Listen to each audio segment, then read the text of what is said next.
Service in Tulsa has issued a tornado warning for northwestern Milwaukee County in northeastern Oklahoma until 7 p.m. Central Standard Time.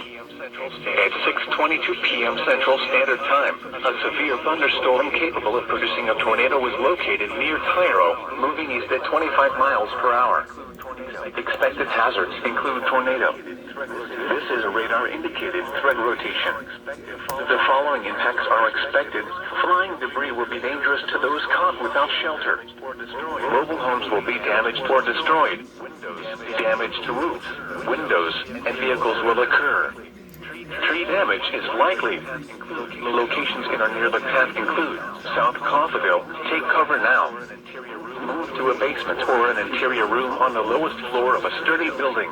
Avoid windows. If you are outdoors, in a mobile home, or in a vehicle, move to the closest substantial shelter and protect yourself from flying debris.